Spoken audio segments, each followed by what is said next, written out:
दोस्तों, तो हमने शुरू किया है पदार्थ विज्ञान का सीरीज। तो जो कि हम स्टार्ट करते हैं पहले चैप्टर से, पदार्थ एवं आणविक निरूपण। तो हम इस चैप्टर को पहले जो भी इम्पोर्टेंट टॉपिक्स हैं उसको हम कवर कर लेते हैं। बाकी इसमें कई चीज़ें हैं जो कि आगे भी आपको अलग अलग चैप्टर्स में मिलेगा। जैसे कि इसमें आपको सारे वात पित्त कफ के प्राकृतिक क्रम वगैरह दिए हुए हैं, आपको धातु पोषण न्याय वगैरह हैं, ये सब आपको क्रिया सारी मिल जाएगा। तो जो भी इस चैप्टर में इंपॉर्टेंट है वो आपको हम पढ़ा दे रहे हैं, बाकी चीज़ें आप अलग अलग चैप्टर में पढ़ लीजिएगा। ऐसे ही हम पदार्थ विज्ञान के सारे इंपॉर्टेंट चैप्टर्स को विथ इम्पॉर्टेंट टॉपिक कवर करेंगे, ठीक है। तो हम शुरू करते हैं पदार्थ विज्ञान का पहला चैप्टर। चैप्टर शुरू होता है आयु के डिफिनीशन से। तो आयु क्या है, जैसा कि आपने अगर आयुर्वेद में एडमिशन लिया है तो आपको श्लोक याद करना काफ़ी इंपॉर्टेंट होता है। श्लोक याद करना अनिवार्य होता है। अगर आप श्लोक लिखते हैं तो अगर 5 नंबर का क्वेश्चन है तो आपको उसमें 4 नंबर आसानी से मिल जाता है। अगर आपकी राइटिंग वगैरह अच्छी है तो आपको 5 नंबर में 5 नंबर भी मिल सकता है। लेकिन अगर आपने श्लोक नहीं लिखा है तो आप कुछ भी कर लीजिए, आपको 3 नंबर ज़्यादा नहीं मिलेगा। तो जैसे कि आयु का श्लोक है, जो आयु का लक्षण, आयु के लक्षण क्या है? शरीर इंद्रिय सत्व आत्मा संयोगोधारी जीवितम नित्यगंधश अनुबंधश पर्याय आयु उच्यते। तो इसका मतलब क्या है कि शरीर इंद्रिय मन और आत्मा के संयोग को आयु कहा गया है, जिसमें धारी जीवित नित्य और अनुबंध इसके पर्याय है। तो इसका मतलब क्या होता है कि जैसे कि हमारा जो शरीर है, इंद्रिय है, मन और आत्मा है, इनके संयोग होने से ही हमारी जो शरीर है वो जीवित है। उसी को हम आयु का लक्षण कहते हैं कि अगर हम अपने शरीर में से इंद्रियों को हटा दें तो भी हम जिंदा नहीं रह सकते हैं, उसमें से हम मन हटा दें तो भी हम जिंदा नहीं रह सकते हैं। तो इनके संयोग होने से ही हमारे जो है आयु हमको प्राप्त होती है। तो ये श्लोक इम्पॉर्टेंट है, ये श्लोक आप याद कर लीजिएगा। फिर दूसरा श्लोक जो है इसमें इम्पॉर्टेंट है वो आयुर्वेद के लक्षण।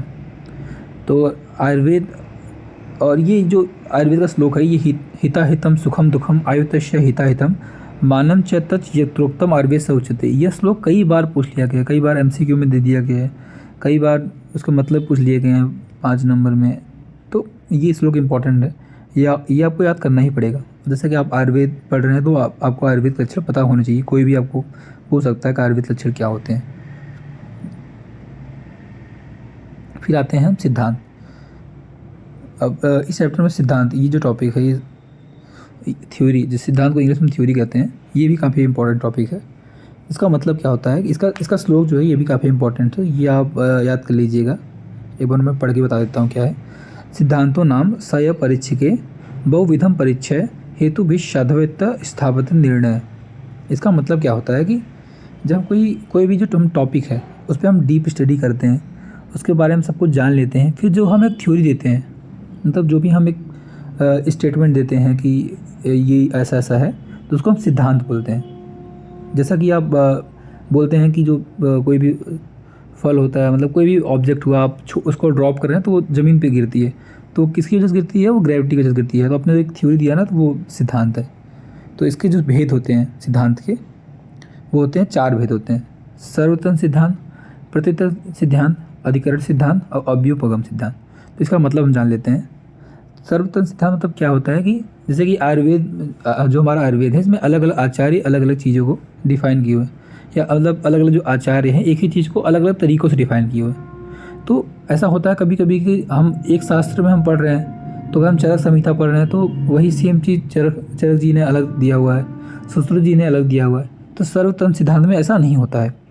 सर्वतंत्र सिद्धांत ऐसा सिद्धांत होता है कि आप जो भी टॉपिक एक शास्त्र में पढ़ते हैं, सेम टॉपिक अलग शास्त्रों में मान्य होंगे, मतलब सेम, मतलब कुछ भी चेंज नहीं होगा। सर्वतंत्र सिद्धांत वह सिद्धांत है जो सभी शास्त्रों में सिद्धांतों के रूप में प्रसिद्ध है। मतलब जो एक सिद्धांत किसी एक शास्त्र में दिया है वो सभी शास्त्रों में मान्य होगा, कुछ भी डिफरेंस नहीं होगा उसमें। अब जो प्रतितंत्र सिद्धांत है, ये इसका जस्ट अपोजिट है कि कोई भी चीज़ है वो एक शास्त्र में कुछ और दिया हुआ है, दूसरे शास्त्र में आप पढ़ रहे हो तो कुछ और दिया हुआ है। जैसे रस हो गए, मधुर, अम्ल, लवण, कटु, तिक्त, कसाय, ये 6 रस, मतलब मैक्सिमम शास्त्रों में रसों की संख्या 6 मानी गई है, लेकिन कई ऐसे शास्त्र भी हैं जहाँ पे 8 भी मानी गई हैं। तो अलग अलग शास्त्रों में अलग अलग। तो ये जो सिद्धांत हुआ ये प्रतितंत्र सिद्धांत हुआ। सर्वतंत्र, इसके नाम से आप देखेंगे तो सर्व है, मतलब हर जगह एक ही है। प्रतितंत्र सिद्धांत में ऐसा नहीं है, अलग अलग शास्त्रों में डिफरेंट होगा सिद्धांत। अब अधिकरण सिद्धांत क्या है? अधिकरण सिद्धांत ऐसा होता है कि आप जब कोई भी आप सिद्धांत आप देते हैं तो उस सिद्धांत के साथ साथ कोई और सिद्धांत भी आपको उससे रिलेटेड जो और भी सिद्धांत मिलता जुलता हुआ और वो आपको मान लेना पड़ेगा। कि जैसा कि मैं बोलता हूँ कि कोई एक आदमी आया जिसने 100 किलो का वही पत्थर था उठा के फेंक दिया। तो आप जब आप बोल रहे हैं कि उस आदमी ने 100 किलो का पत्थर उठा के फेंका, तो उसके साथ साथ आपने ये भी प्रूफ कर दिया कि वो आदमी बलशाली था।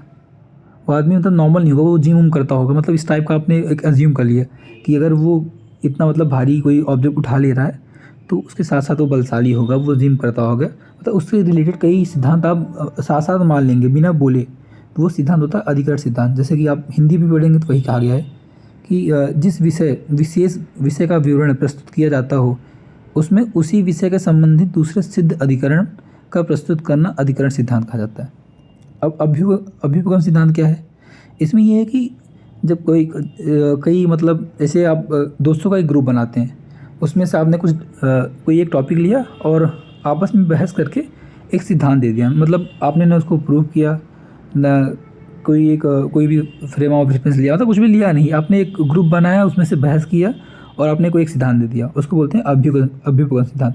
तो जैसे आप इसको पढ़ेंगे डिफिनीशन में भी वही लिखा हुआ है, यदि किसी अप्रमाणित, अपरिचित, अनुपदिष्टित एवं अहेतुक बात को वैध गढ़ वाद विवाद के समय मान लेते हैं तो उसे अभ्युपगम सिद्धांत बोलते हैं।